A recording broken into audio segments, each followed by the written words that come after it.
What's up, builders? Hope you're having a spooktacular day. It's me, Mr. Skeleton, here with part 2 of the Reanimated Skeleton project.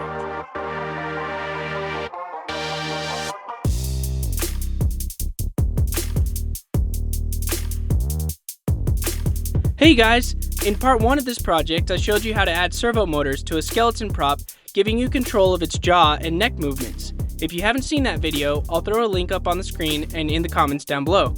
Today I'll show you how I brought Mr. Skeleton to life with a circuit board from Calicious Designs. We'll be using the Scary Terry Retro Basics kit, which includes everything needed to actuate a servo from an audio input. This is my first time assembling a through-hole circuit, but the instructions from Calicious on how to assemble this board made it a breeze. A couple things to watch out for are soldering temps and tips. I probably should have used a little bit larger tip to more quickly transfer the heat from the soldering iron onto the components and used a higher temperature. You really don't want to heat some of these components, especially the chips, for very long. A higher temperature on your iron allows you to melt the solder faster, minimizing the length of time the part is hot. A standard $15 to $20 iron can work for this, but stay away from low wattage if you're just picking one up. I recently upgraded to this variable temperature setup that I'm very happy with. I'll have a link to this soldering iron and the rest of the parts and tools used in this project in the description of this video. If you purchase any materials using my links, you'll be helping support the We Can Build That YouTube channel at no extra cost to you. Through-hole circuitry is just what it sounds like. You're provided a circuit board with holes in it that you will poke the leads of each component through. This construction is super straightforward and the perfect starting place for electronics beginners. Calicious warns in their instructions about ensuring components are in the correct orientation and points out that the board itself indicates through the use of screen printing which direction most components should be mounted. I won't go into crazy detail about how this works, but from my understanding of the material I've researched, here's my explanation. The documentation tells us that any noise from the input jack will trigger the servo to actuate from the minimum to the maximum. We know that sound is a waveform, so we can draw it out like this.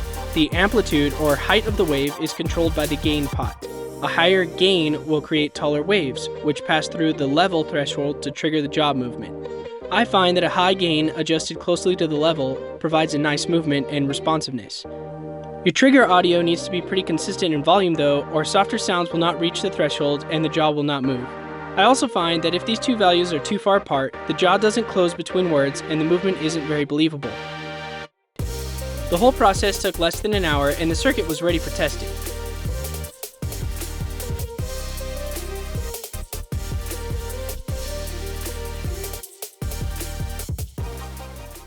Mama, life had just begun, but now I've gone and thrown it all away. We can control how fast it moves by moving this jumper.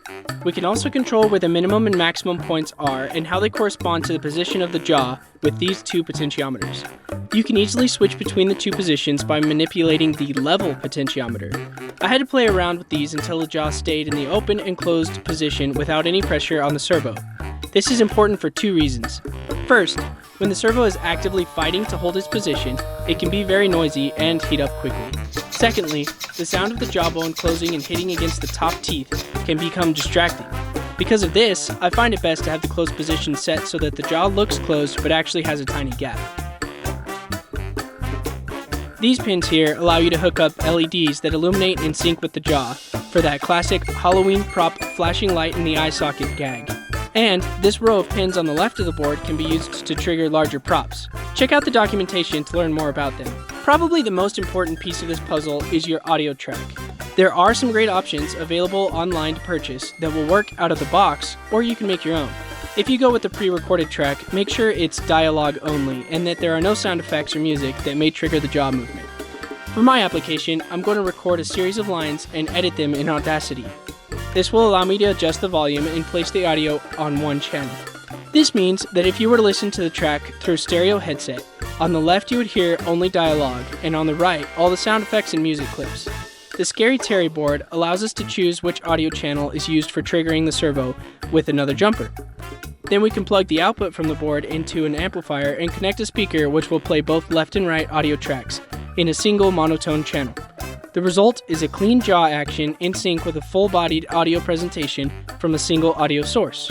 Didn't mean to make you cry.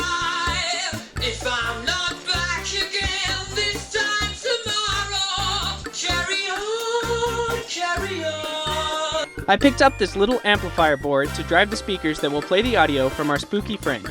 It comes with a couple acrylic sheets and some standoffs to make a simple case of sorts. I placed the heatsink down and then peeled the film off the acrylic and assembled the amp. My intention with this was to be able to remotely control the audio being played via this board's Bluetooth capability, but after a quick test, I realized that wouldn't be possible. The audio needs to pass through the Scary Terry board before the left and right channels are combined and amplified. This board doesn't output any type of unamplified signal. For the purpose of this project, I'll have to run an inexpensive MP3 player into the servo board, out to the amplifier, and then to the speakers. The documentation clearly shows this to be the best setup.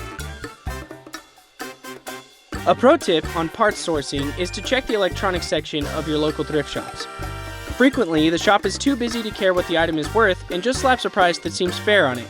I found this whole set of high-quality home theater speakers at Savers for $8, and while they are a bit dated, based on this warning about the image distortion on tube TVs, they are in great shape for this type of application. I made some quick speaker wires and hooked them up to the board for a test. All of the contacts for the board are clearly labeled on the back, which is useful because it didn't come with a wiring diagram. Here you can see the Bluetooth functionality at work and then the layout I'll end up using.